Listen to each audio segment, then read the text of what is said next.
Coming up next on Contemplate. You'll never hear us tell you or anybody else to just believe. Just believe it. Just believe it on faith, blind faith. I said it, so you should just believe it. You'll never hear that from us. There are reasonable reasons for everything that we believe.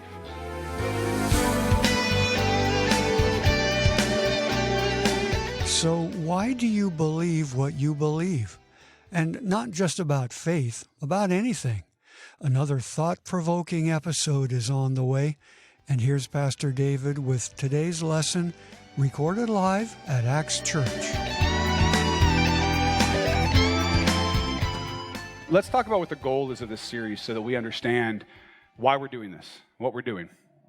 If you're a skeptic, if you're somebody who is questioning, seeking truth, trying to work with it, wanting to engage and discover and figure things out, we want to offer an explanation for the reason that Christians believe what they believe. Why do we believe what we believe? We want to give you a reason for that. We want to give you an opportunity to interact with the evidence and the logic that supports belief in God and in Jesus Christ. And we want you to have the opportunity to wrestle together with us with the implications of that evidence. So for those who are already Christ followers, this is about wanting to review the reasons why we believe what we believe, right? We want to resource you in your ability to give a reason for the hope within you. You know why, but you need, from time to time, we all need to go over it again, to resource ourselves, to be able to answer those who ask tough questions, right? Christians are called to be thinkers. Christians are called to be thinkers. Christianity is a thinking belief system. It's a thinking belief system. God gave you a mind so that you could struggle with the big questions and understand them. That's what your mind is for. You'll never hear us tell you or anybody else to just believe.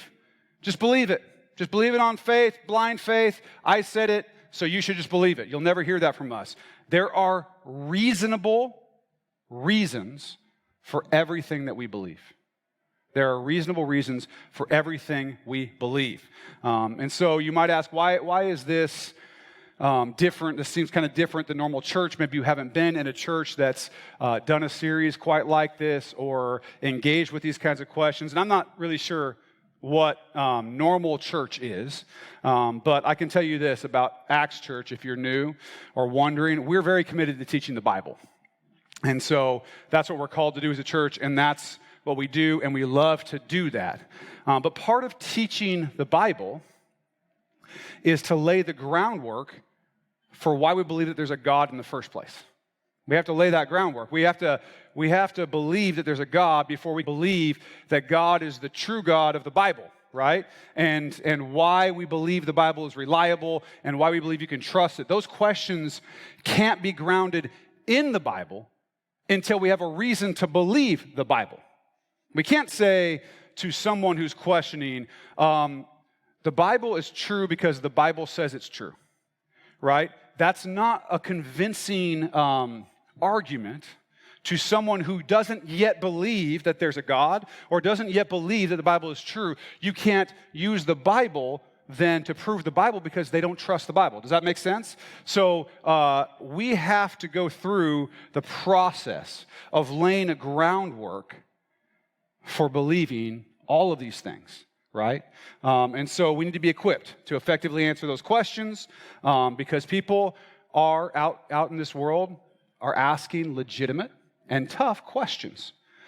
And God loves the people who are asking those questions.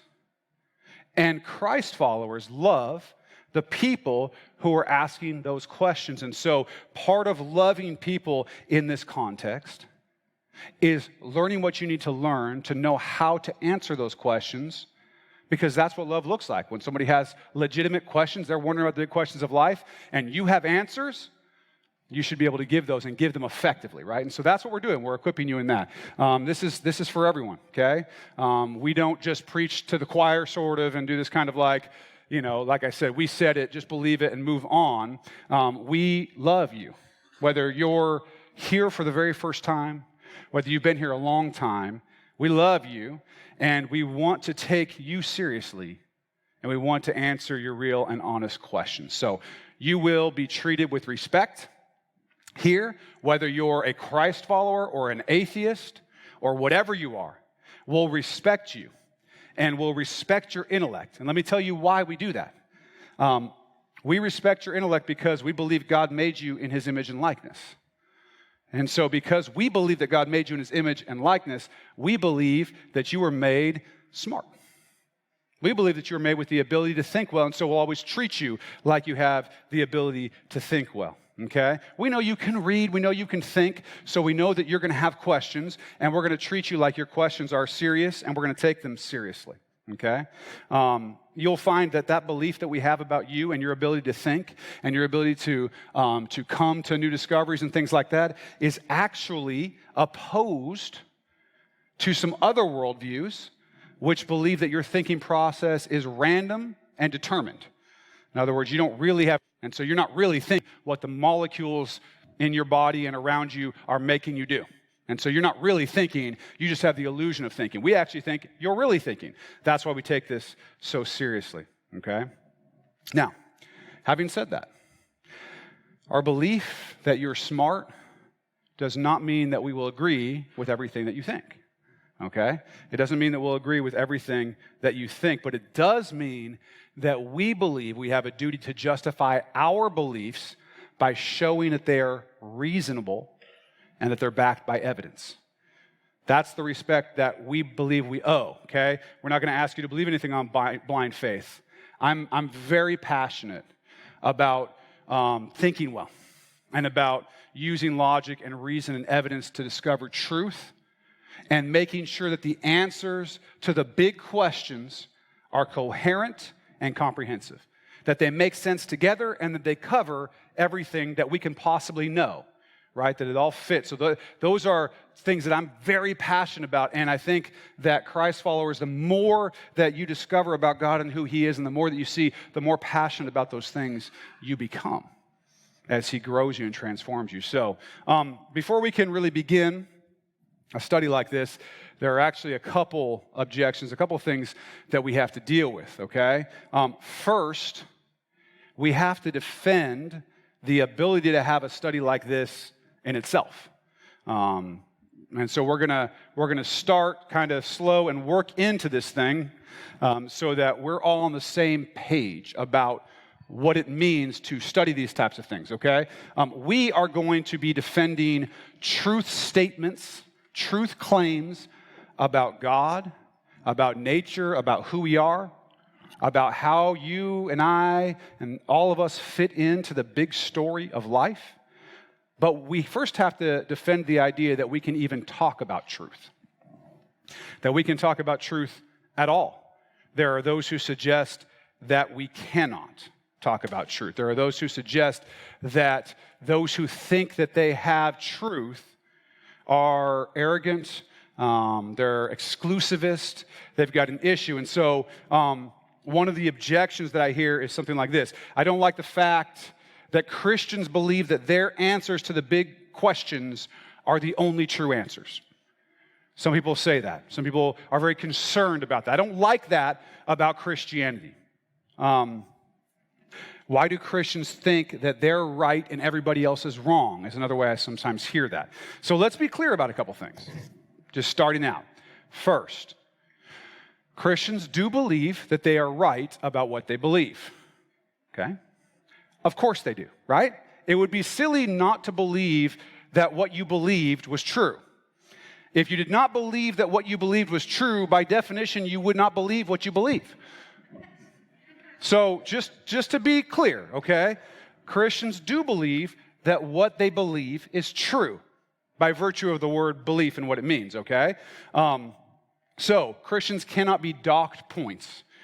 There's no objection that's going to work for the fact that they think that the things that they think are true, okay? So let's get that straight. Second, and by the way, it's true for everybody. Everybody believes that what they believe is true.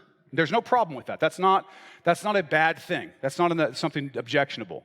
Second, Christians do not believe that no one else knows anything that's true. That's not what Christians believe. They don't believe that nobody else knows anything that's true. In fact, Christians believe that a lot of people who are not Christians believe a lot of things that are true, right? For instance, you don't have to be a Christian to believe that murder is wrong or that 2 + 2 = 4, right? Second, where another belief system has a belief that is contradictory to Christian belief, Christians do disagree, okay? For instance, Christians believe that Jesus Christ is God. Some folks do not believe that Jesus Christ is God. These are contradicting beliefs. We're saying A is A, and somebody else is saying A is not A, right? And so these are contradicting beliefs. We do think in cases of contradiction that we are right and other people are wrong. Now, before you get too upset about that, look at the truth of the matter, okay? Believing that you're right when someone else believes something that contradicts your belief is really not a bad thing, okay? Some ask the question, why isn't everyone's opinion equally valid? I've heard that, right?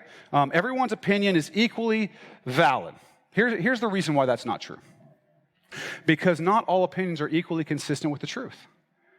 That may seem harsh, but I promise that it's not harsh. You'll see that. I never went to a math teacher or even a history teacher or any kind of teacher when I got the wrong answer on a test and came back up to them and said, you should give me credit for my answer because my opinion is equally valid to your opinion. Okay? That didn't work. I never tried it. I wouldn't have tried it because it'd be silly, right? There's a right answer. Okay, I might argue that my answer is actually right and theirs is wrong, but I would never answer that both of our answers were right because our opinions were equally valid. Okay, there are right answers and wrong answers. We know that. We just know that by nature. Okay, one person who responded to one of you folks who was asking these questions that I set out said this: "I only object if anyone believes their way is the only way." This is what they're talking about, belief in God and Christianity. The objection is, if anyone believes their way is the only way. So this is kind of that objection that I'm talking about here. The idea, and there were several of these, I just threw this one up on a slide because it was representative of a number of people's objection here. So what's wrong with this statement? The statement that's being made here. The problem with the statement is it assumes that this person's way is the only way. The word object is a dead giveaway, right? I object means I think something other than what you're saying is true, but what I'm saying is I'm upset that you think that your thing is true.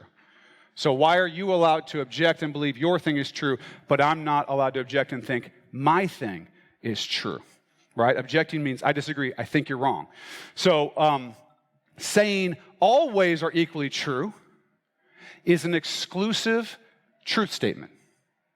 Just as much as saying only one way is true is an exclusive truth statement. They're both exclusive truth statements. They contradict each other, which means that to hold one of them is to exclude the other one. So just because you include more in your exclusive truth statement doesn't mean you're not excluding some. If I say all 5 are good and I say only 1 is good, both of us are making exclusive truth statements that contradict each other. Right? And so one person saying I don't like it or I object to that doesn't make any sense because they themselves are also being exclusive about what they believe, okay? There's a law of logic, a law of reasoning, okay? It's called the law of non-contradiction. The law of non-contradiction. This is what it is. 2 truth claims that contradict one another cannot both be true in the same sense at the same time. It's just a law of logic, okay? We may or may not like it, but liking it or not is an emotional response, not a logical response, right? Here's the thing. All truth claims are exclusionary. All truth claims exclude someone and someone else's belief. So the truth claims of Christianity are the same as every other set of truth claims. They're exclusive, okay? They're exclusive.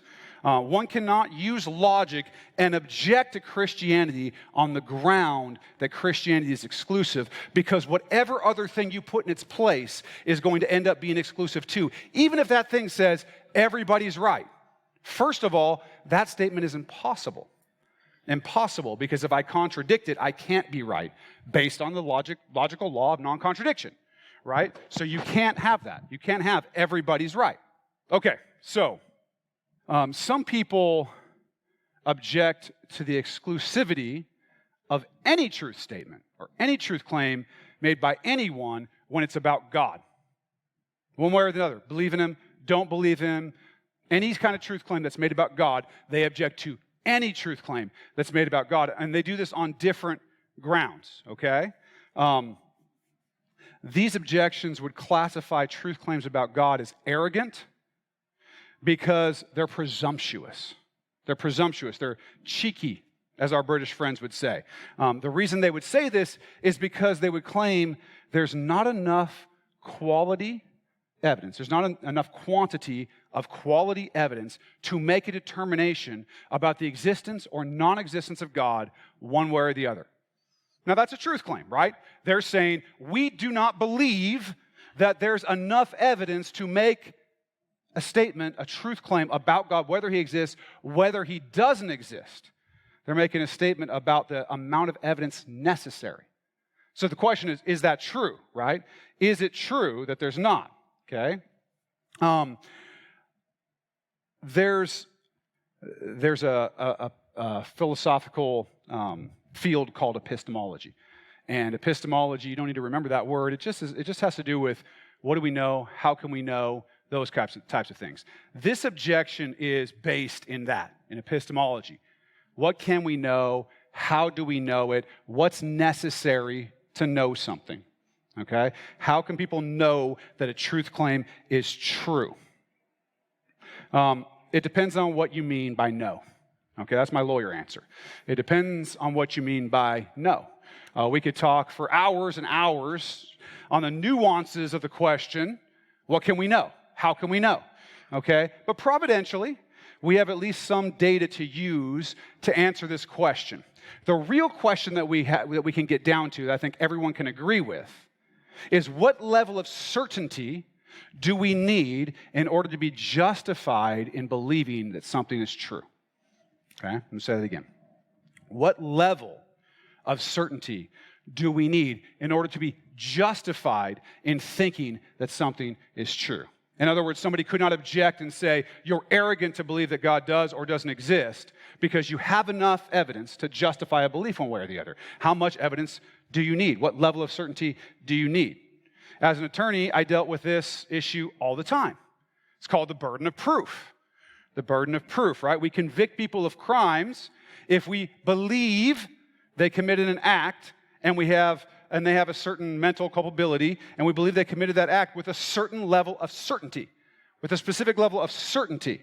Okay? The level of certainty required to convict someone of a crime is beyond a reasonable doubt. Okay?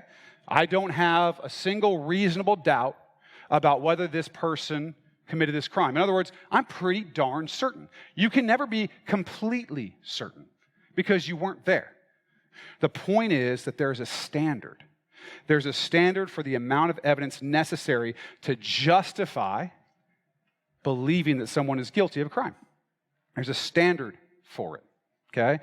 We all make decisions all the time that are based on evidence. In each case, we gather the evidence and we make the best decision possible based on the probability that the evidence suggests, okay? What is the most probable thing to be true? And we have differing levels of probability that we can get for different things. Most of you, for instance, believe that there is a country on the planet called North Korea. You believe that, even though probably none of you have been to North Korea. Maybe you have, but very few of you have been there, but probably all of you believe that North Korea exists. What justifies your belief that North Korea exists? Well, the probability that it does exist based on the evidence that you've seen. You got a globe. It's on there, right? Maybe you've seen some video, right? Who knows? Whatever it is, you believe that there's a place called North Korea, but you've never been there. Most of you have probably never been anywhere near it. The idea that Asia exists is something you're taking on faith, right? But you believe it to be true, even though you don't know in some sort of crazy certain sense, you're pretty darn sure that there's such a place as North Korea based on the evidence. Most of you believe there was a guy named Julius Caesar, right? But none of you has ever seen him. I know that for a fact. Or even a photograph of him. Didn't have cameras at the time. But most of you believe that he was real. What justifies your belief? The probability that he existed based on the evidence. It's how we do stuff, right? That's how we come to truth claims. In the end, every belief that you have is at some level a faith belief, okay? Every belief that you have about factual statements like the ones we're talking about is at some level a faith belief. The question is, how much faith? How much faith does it take to believe something? How much faith does it take to believe something is true? Okay? Now, the Christian faith is no different in the way that we approach these truth claims. We approach them the same way. We are either, as Christians, justified in believing what we believe based on the probability that Christianity is true, based on the evidence, or we don't have enough evidence to make it probable, and therefore not justified in putting our faith in it, right? There's nothing arrogant about believing in God if there's sufficient evidence to justify the belief that God exists. There really are reasons for what we believe, and you'll want to be sure and listen to part 2 as Pastor David continues to help us figure all this out. And if this kind of practical, thought-provoking Bible teaching is something you'd like more of in your own life, come see us at Acts Church this Sunday morning. We're real easy to find in Vancouver, Washington, and you can get directions anytime at actschurchnw.org, or give us a call at 360-885-9000. Well, that's it for today, and I hope you'll be right here again next time for much more great Bible teaching here on Contemplate.